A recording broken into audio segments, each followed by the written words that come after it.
God, through the yearly observances of Holy Lent, that we may... Lord Jesus Christ, King of endless glory.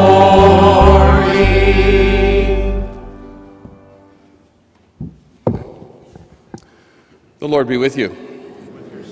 A reading from the Holy Gospel according to Luke.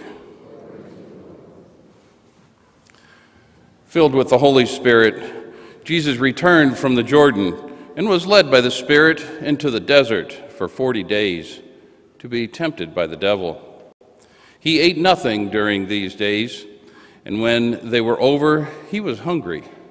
And the devil said to him, "If you are the Son of God, command these stones to become bread." Jesus answered him, "It is written, 'One does not live on bread alone.'" Then he took him up and showed him all the kingdoms of the world in a single instant. The devil said to him, "I shall give you all this power and glory, for it has been handed over to me, and I may give it to whomever I wish. All of this will be yours if you worship me." Jesus said to him in reply, "It is written, 'You shall worship the Lord your God, and him alone shall you serve.'" Then he led him to Jerusalem and made him stand on the parapet of the temple and said to him, "If you are the Son of God, throw yourself down here, for it is written, 'He will command his angels concerning you to guard you, and with their hands they will support you, lest you dash your foot against a stone.'" Jesus said to him in reply, "It also says, 'You shall not put the Lord your God to the test.'" When the devil had finished every temptation, he departed from him for a time. The Gospel of the Lord.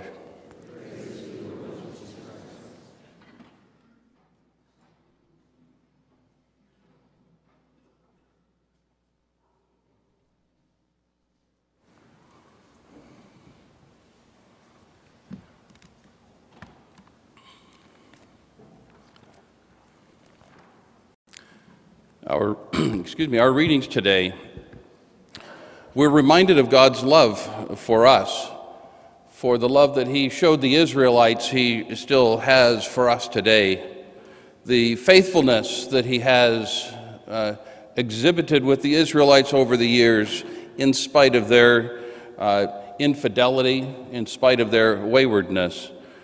God remained faithful. You see, the Israelites, the chosen ones, gave in to temptation, yet God remained faithful to them. And so it was we then hear in the gospel today, Luke tells us about how Jesus also was tempted, but he, being God, did not give in. Jesus resisted Satan. Let me share a story with you. This overweight man decides that he wants to lose some weight.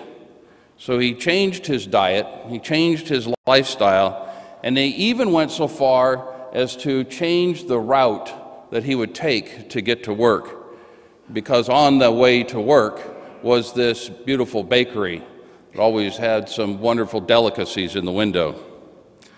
Well, one morning this man arrived at work carrying this big, beautiful, calorie-loaded coffee cake. And when he arrived, the fellow employees kind of chided him and began to tease him for bringing in the cake. The man replied, "Well, what was I to do? You see, this is a very special cake. What happened is that by force of habit, I drove by the bakery.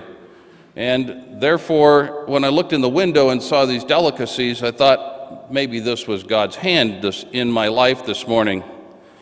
Well, I felt it was no accident, so I prayed to the Lord and I said, if you really want me to have one of these delicacies, then let me find a parking space right out in front of the bakery." And sure enough, on the 9th time around the block, there it was. So do we find ourselves driving around the block? Do we seem to give in to temptation? Let's look at a couple of ways that maybe we do drive around the block. Have you ever received change from a store clerk change that was the wrong amount, you received too much. If you've not, maybe you can try to put yourself in this situation. But what would you have done, or what did you do? Did you pocket the money, or did you give the proper change back? If we were to engage in conversation here this morning with each other, what would be interesting is we'll find people on all sides of the argument. But if we were to take a look at the situation from Jesus' perspective, and especially with Jesus' temptations, he gave up that temptation. He did not dishonor himself. You see, Jesus didn't justify himself to accept the temptation, and he honored himself as being a child or the Son of God. Giving money back is not an easy thing to do, and sometimes doing the right thing is a difficult task. A few years ago, we had a fire in our home, and the cause of the fire was due to some cats that knocked over a heat lamp that was above the iguana cage. And this is a true story.